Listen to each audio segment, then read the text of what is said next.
Hello mga kadonatics, pinaghahanda na ng Chief of AFP or Armed Forces of the Philippines na si Browner ang AFP ng Pilipinas, ang Maynila. Ano kaya ang meron mga kadonatics? May threat ba? May martial law ba ang mangyayari? Well, sa mga ganitong issue mga kadonatics, mas maiging pakinggan natin yung mga generals talaga, especially sa military forces. Kaya ito, mag-react tayo at panonoorin natin ang YouTube channel General's Viewpoint. Yung mga points niya dito mga kadonatics, napakaganda talaga. Sila yung may authority na mag-tackle ng mga ganitong mga subjects. Let's go! Magandang araw mga kaibigan.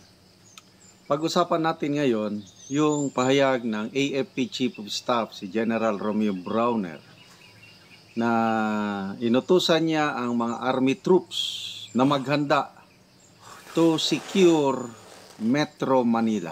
Oh no! Nangangahulugan ba na mayroong banta ng seguridad ng Metro Manila? Bakit mag-utos ang AFP Chief of Staff sa mga army troops to secure? Nandyan naman ang mga pulis. Tama. So may nakikita ba silang threat to national security? Ito sa ABS-CBN News. AFP tells army troops, be prepared to secure Metro Manila. So, sino ang kalaban? May nakikita silang kalaban na hindi natin alam. Possible? Ito, the Armed Forces of the Philippines Chief reminded troops of the Army's 2nd Infantry Division in Rizal to be prepared to secure Metro Manila, the seat of government. Okay, nandyan ang palasyo, nandyan ang Malacanang. Kaya ang pinakamalapit na ground troops na mag-secure sa Malacanang ay ito pong 2nd Infantry Division. Okay, speaking of infantry. Oh, kaya pala. Nako. Ano kaya talaga ang possible na mangyayari mga kadonatics? Is it martial law? I-secure yung Malacanang?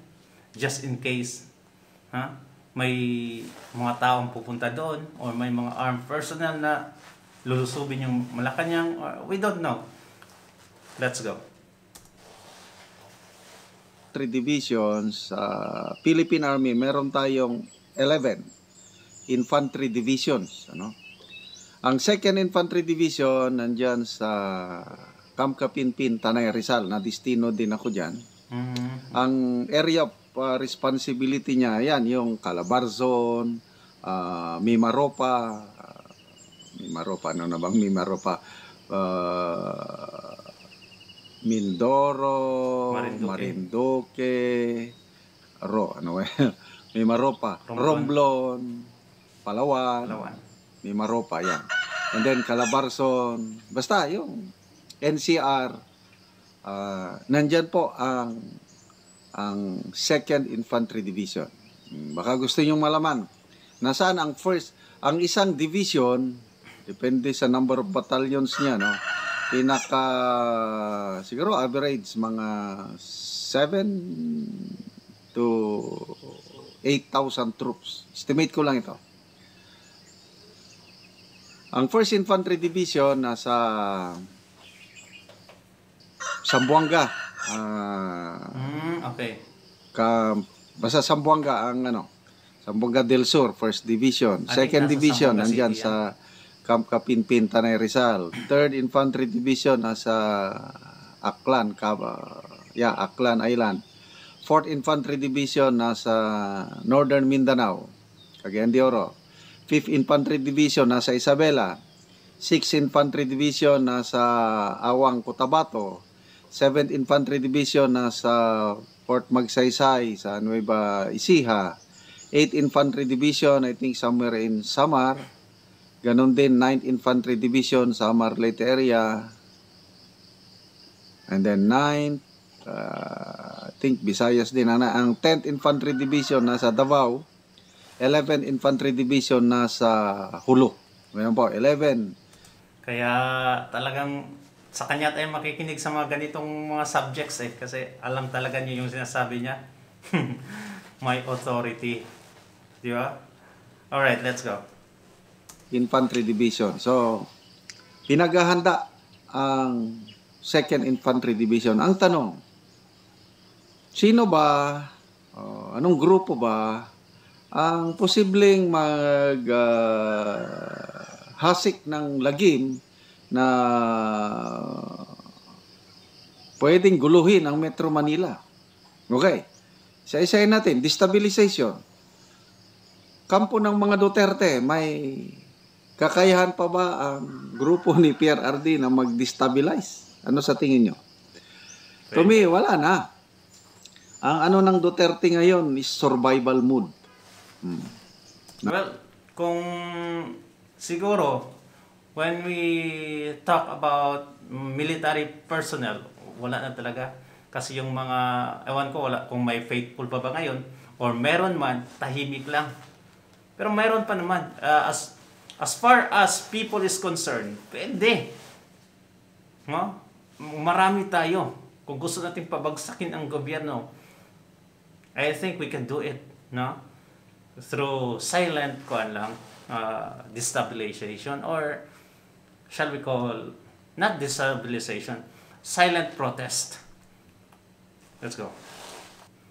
Nasa Netherlands ng dating Pangulo, si VP Sara, nakaabang na yung impeachment trial niya, survival. So, to me, destabilization, walang magawa itong other side. So, pangalawa, yung leftist, CPP, NP, NDF. Wala yan. Sa May kanila kakayan ba sila? Again, wala. Napakahina na ngayon ang CPP, NP, NDF. Wala na silang kakayahan. Kakaunti na lang ang naiiwan nilang mga armadong Nako. Ang iba sa kanila, general, nandun sa Kongreso, House of Representatives. I think NPA, CPP, NPA, NDF, wala. Sa kanila yan. My opinion. So, masalamat tayo kay Tatay Digong. Nung panahonan niya, nasimulan niya yung NTF-ELCA. Yeah. Talagang tatapusin, pupulbusin, at salamat naman itong administrasyong ito at pinagpatuloy. So, wala nang kakayan itong na makakaliwa na agawin ang poder o seat of government. Yeah. At hindi yan mga gagawin. Pangatlo, yung external threat. Meron ba tayong kalaban? Tingin ko wala naman. Wala. Kung yung China, yung pinag-aagawang teritoryo sa West Philippine Sea or South China Sea, hanggang doon lang. Wala akong nakikitang intensyon ng China na atakihin tayo dito sa Pilipinas. Ano pa? Ang delikado lang yung Taiwan invasion. Yan. Isa din yan. Hindi natin alam kung kailan, but China has spoken, darating ang panahon at China will invade Taiwan at maapektuhan tayo. Bakit? Nandito yung US forces, yung Typhoon, the US Typhoon missile system nandito. Madadamay tayo. Yun ang tunay na hulga. At saka, EDCA sites ang dami sa Pilipinas at may bagong pinatayo ngayon sa Basa, Pampanga.